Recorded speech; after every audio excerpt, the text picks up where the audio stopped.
Hi guys, back again.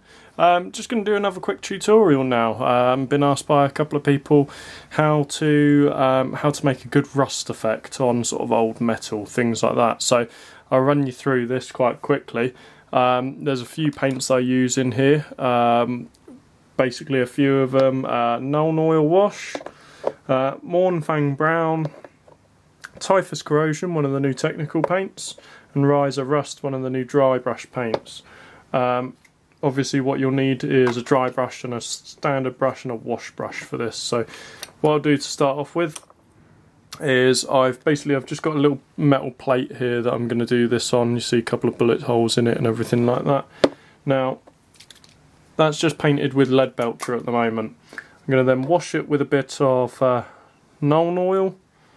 So just nice heavy coat of Nuln, but make sure you don't get sort of pooling or anything like that, because all I want is just to darken in the texture of the metal plate rather than kind of then have to go over it with a dry brush, all that sort of stuff.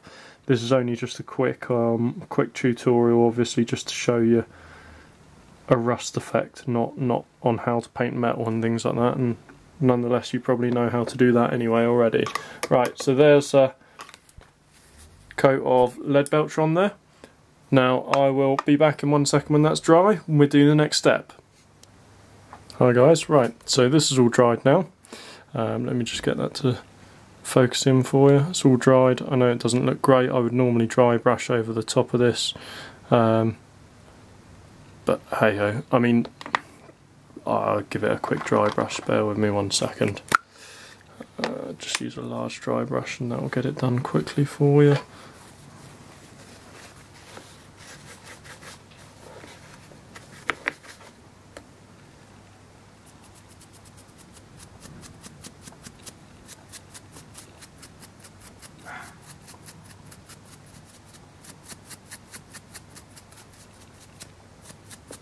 Right here, gives it a bit of a tidier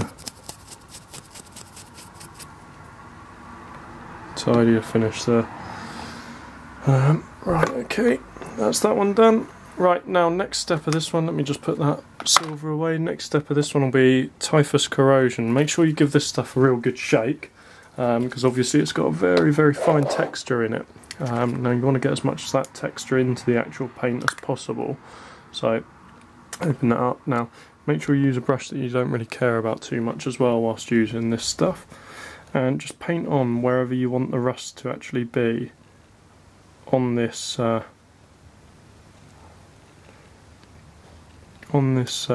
piece, whatever you're working on. You just want the rust to go wherever you think it would be naturally.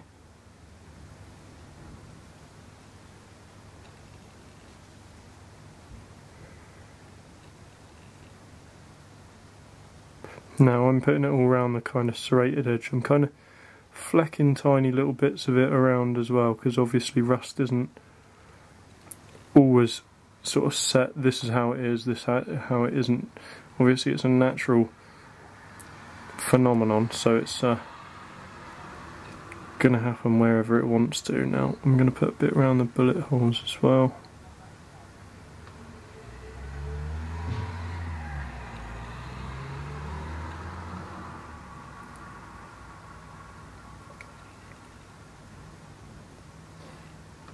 A bit more of that, try and get a bit with the textures on.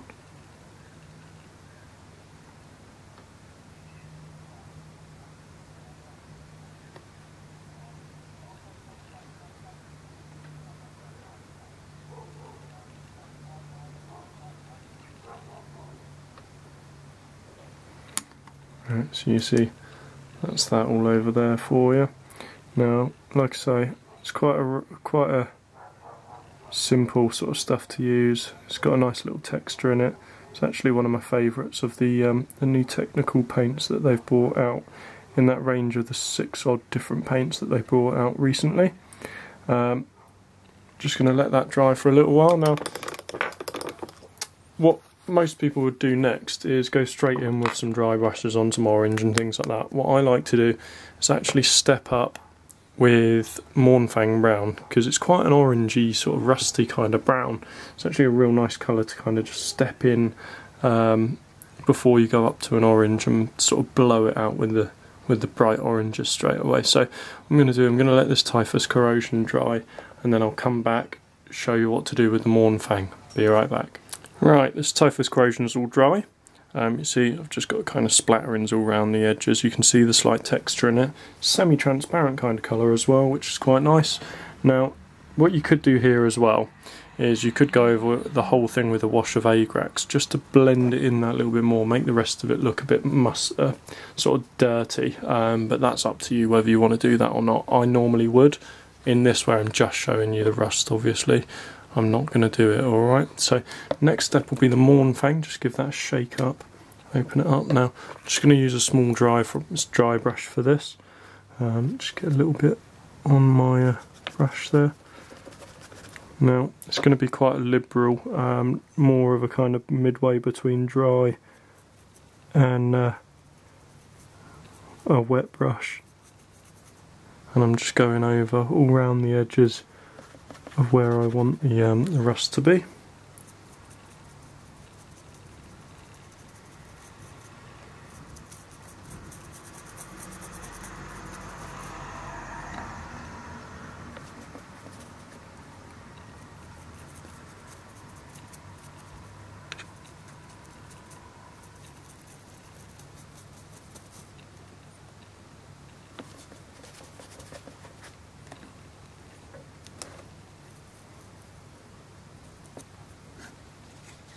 Sorry about that, let's just get this to focus in a bit better.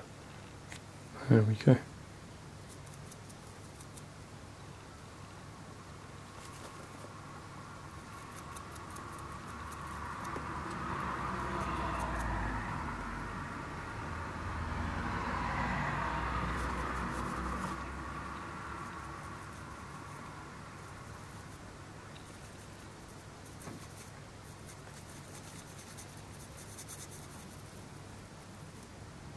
So I'm going quite heavy over the areas that I had the Typhus Corrosion on.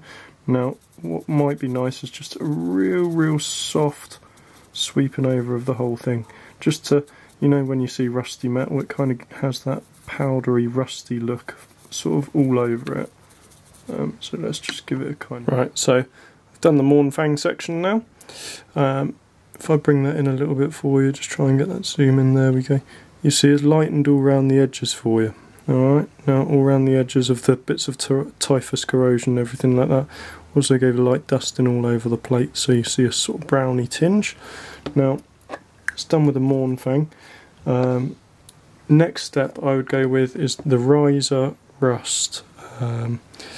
This is the new technical paint from the GW range, the range of like I think it was 6 technical paints that came out a couple of months ago. Let me just open this up. And this is a really bright orange. It's kind of like a mousse, not as sort of what's the word? It's not as foamy as the other dry brush paints, but it is a lot drier than obviously something like one of the normal base or layer paints. Now I'm going to start going over this again just with a dry brush, closer to the edges this time, and you'll see that the texture of the Typhus Corrosion starts picking up the orange.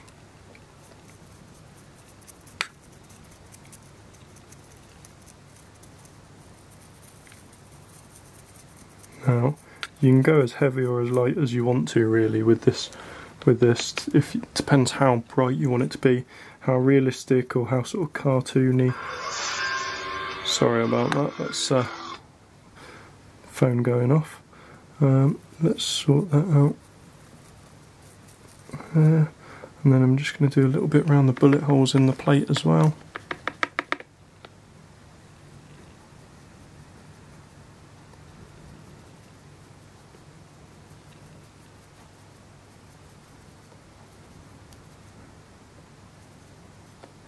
And that's it. Right, let's take this off this so you can see it away from all the all the colours that I've been using on there. Let's just turn that over. Okay, let's get this to zoom in quickly. Let me show you exactly what this is like. So that is how I would go about putting rust onto just normal metalwork. Now, like I say, I would probably on the actual metal use a mix between a Seraphim Sepia and a Agrax wash on the actual metalwork to blend it in, to make it look a little bit older, a little bit dirtier. I mean, what I'll do, I'll quickly give that a coat of that now and come back and show you what that looks like as a finished piece in a second. See you soon.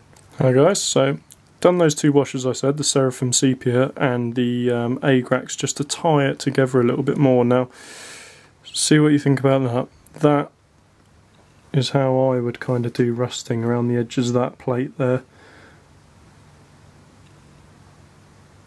It's completely up to you. That's the easiest way that I can think to do it. Obviously I do use a lot of Forge World weathering powders for my own stuff, but for just using paints rather than powders, this is kind of what I would do for sure.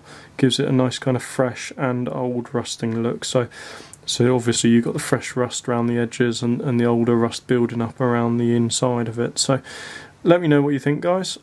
I hope that tutorial kind of helped you. Obviously I will put down the bottom of this what paints I used in what order. Yeah, just let me know what you think. Thanks for watching, hope you enjoyed, and see you in the next one, guys.